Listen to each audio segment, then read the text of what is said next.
Hey everybody, and welcome to Vlogmas. This is Gina and I'm doing my very first voiceover tutorial on the look you're seeing right here. This is an absolute carnival of glitter and color, and I am so excited to show you how I got this delightful mess on my face. So just keep watching. I started out with my eyes already primed so that I could go in with this mustard shade from the Anastasia Beverly Hills Subculture palette. I'm using that to define my crease so that I can go in with this brighter color, and that's going to be the real star of the show, the real yellow that pulls this look together.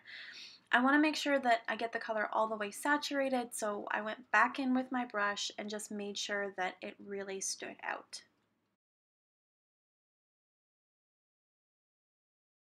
Then I went back with the darker color over the brighter one to ensure that that deepness in the crease stayed even though I had already put the bright one over it. Next I went in with an incredible metallic gold shadow from Juvia's Place, and as you can see here I'm loading it up on the brush and I'm going to foil it with a setting spray, and that's going to really make it absolutely shine.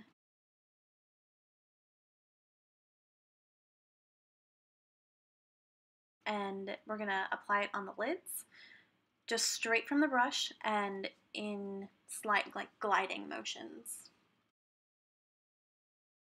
Now I'm taking a similarly metallic green eyeshadow, again from Juvia's Place, and similarly I'm putting it, really loading it up on the brush. I'm going to foil it with a little bit of Fix Plus, and I'm going to use patting motions to put that on the lid. Right now, I'm primarily concerned with putting a ton of color on my eye, and I will go and blend it into the crease later. But for right now, I'm concerned with my lid, and I'm patting this in, and then in a second, I'm going to go in with flicking motions, and I'm going to pull that gold over, and that's what's going to blend the two lid colors together.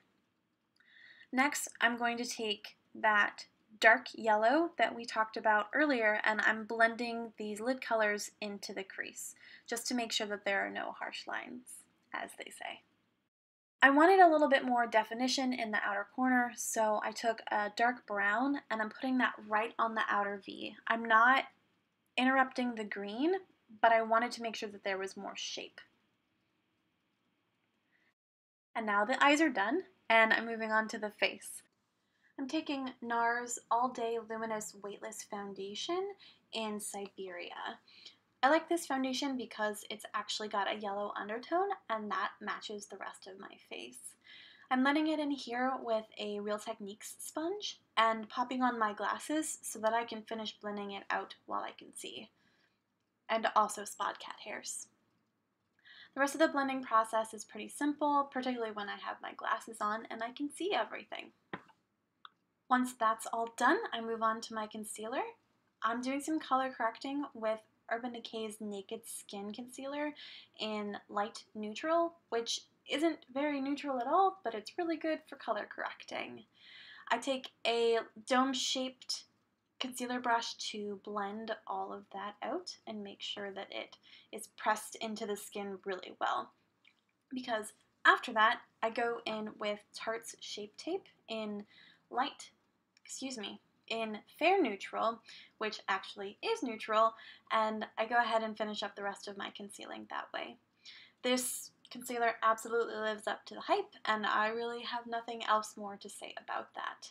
My favorite way to blend this in is with a much larger domed brush. This is the Face Shape brush from Zoeva, and I mention it because it's a really unique brush that I have 12.5 different uses for. Once I finish with my concealer, I go ahead and do my brows, which I'm not going to do on camera because I'm not particularly good at it. For contouring, I'm using the Kat Von D Shade and Light palette with the same round brush, and I'm just using swirling motions to apply that and then to blend it in.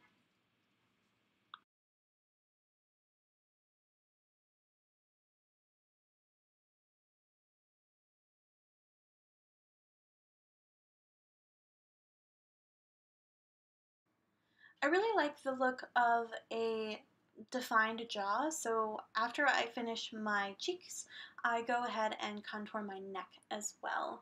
Using the same brush with the same product, I apply along the jawline and then blend downward, and that gives a really nice defined look. About this point, I decided to take my hair down, and my hair tie rebelled against me. I'm sure those of you with long hair know the struggle. After that, I wanted to blend out the corners of my eye, so I just went in with a clean, fluffy brush and feathered out the corners a bit because I felt they looked a little harsh.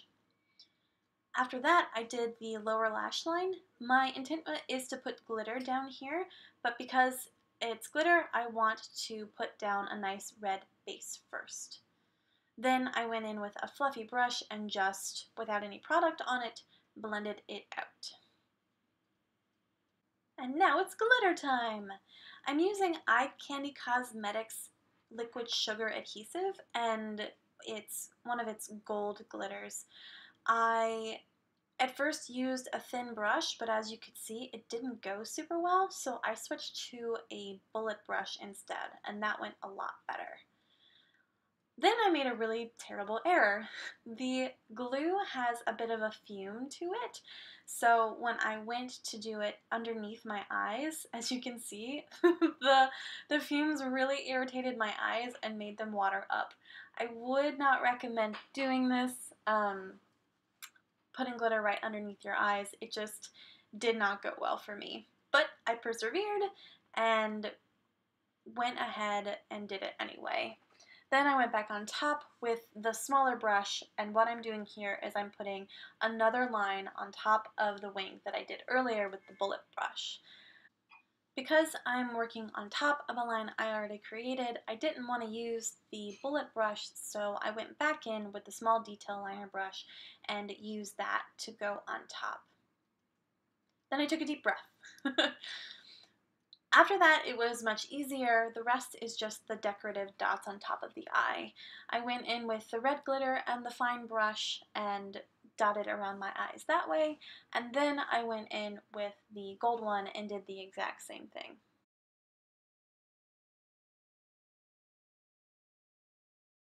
There's my glitter mistake from the eye watering earlier, and I decided that the best way to fix it would be to cover it up with more ridiculousness.